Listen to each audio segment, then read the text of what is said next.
6월 28일 오늘의 말씀은 로마서 15장 22절에서 33절입니다.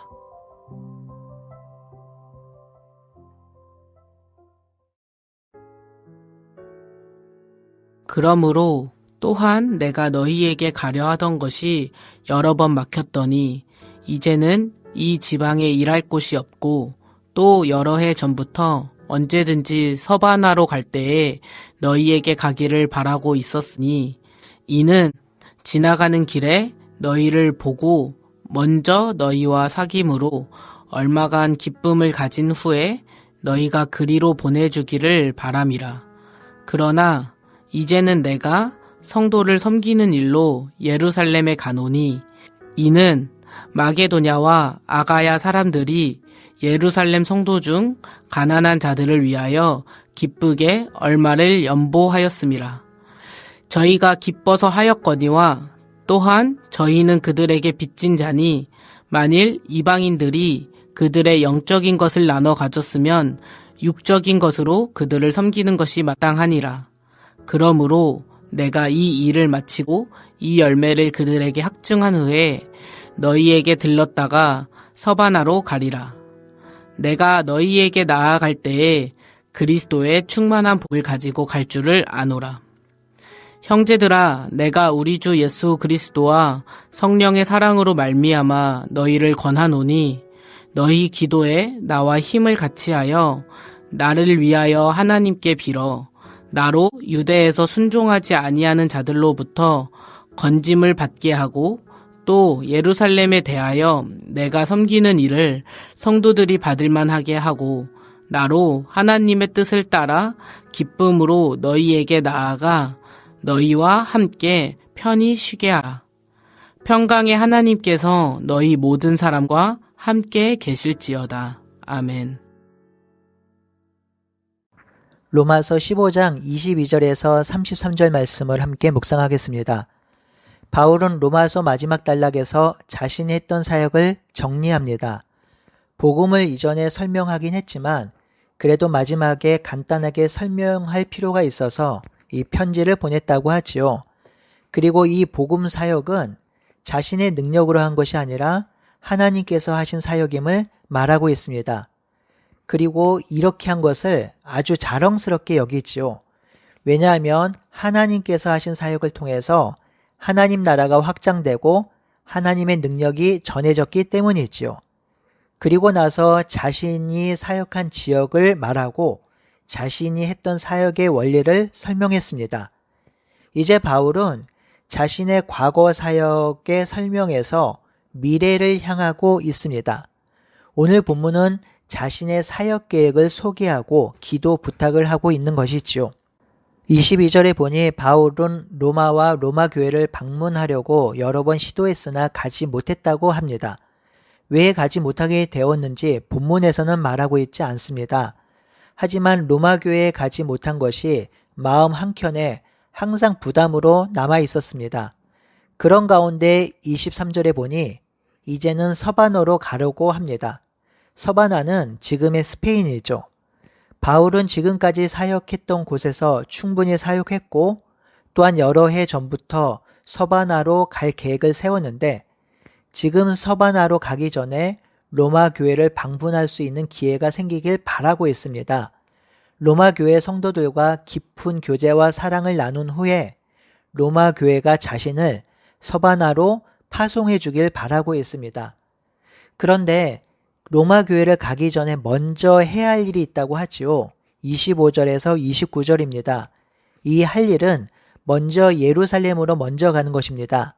그 이유는 마게도냐와 아가야 사람들이 예루살렘 성도 중 가난한 성도를 위해서 연보한 것을 전달하기 위함이지요. 이 일을 마친 후에 로마로 가겠다고 하며 로마로 갈 때에는 그리스도의 충만한 복음을 들고 가겠다고 하지요.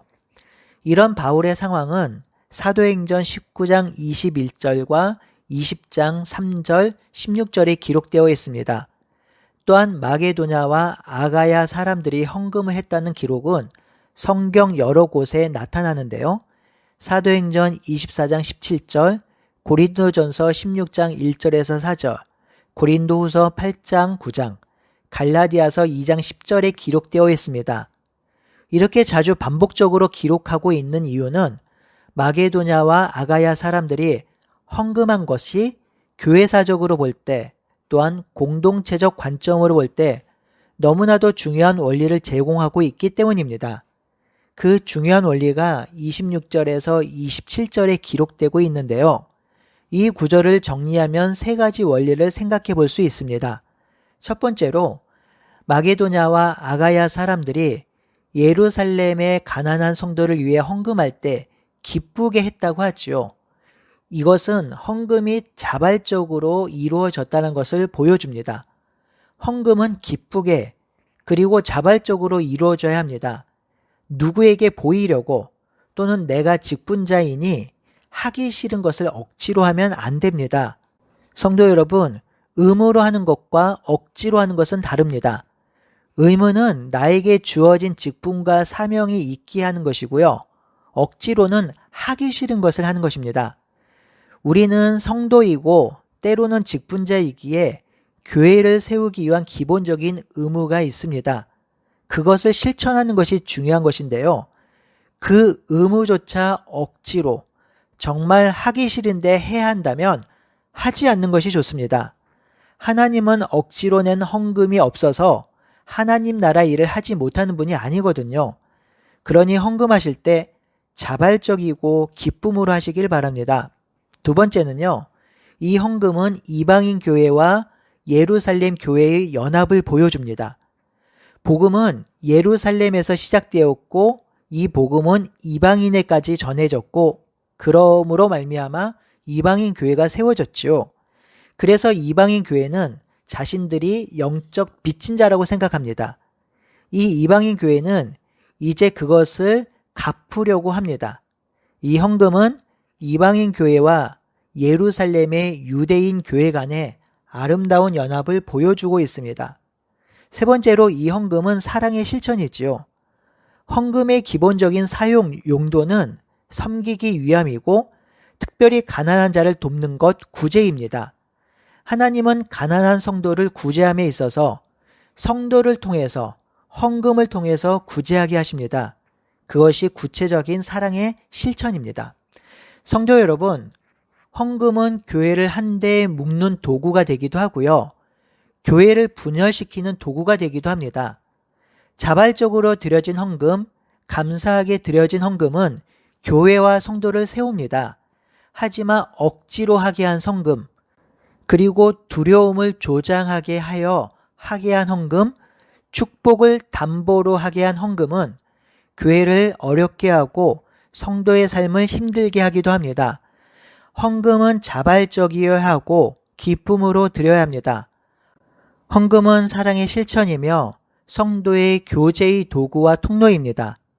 또한 이 헌금을 통해서 성도와 성도, 교회와 교회 간의 연합과 연대가 이루어집니다. 그러니 이 헌금을 드림이 얼마나 감사하고 귀한 일인가요?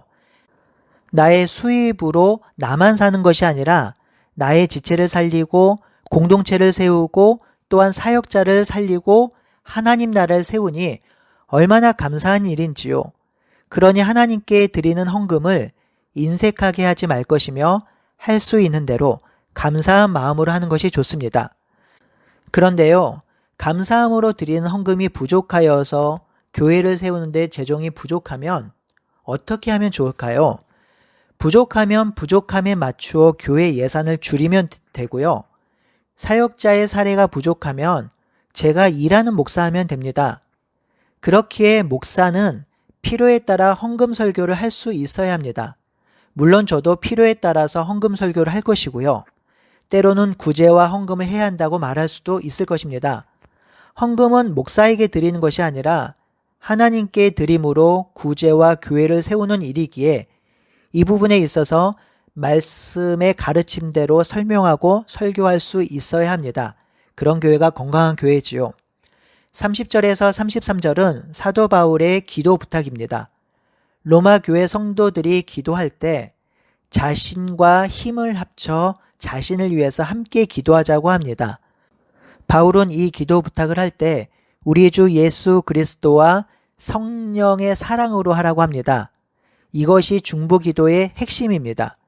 우리 주 예수 그리스도와 성령은 성도를 묶는 그리고 기도를 묶는 견고한 끈입니다.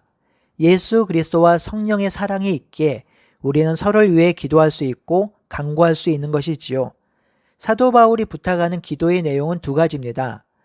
첫 번째는 유대에서 순종하지 아니하는 자들로 건짐을 받게 해달라는 것이죠.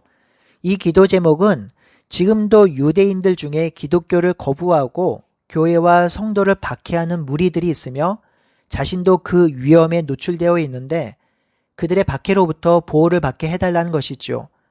두 번째는 조금 전에 설명한 헌금이 예루살렘에 있는 성도들을 기쁘게 하고 또한 하나님의 뜻대로 헌금의 의미가 잘 전달될 수 있도록 기도해 달라고 합니다.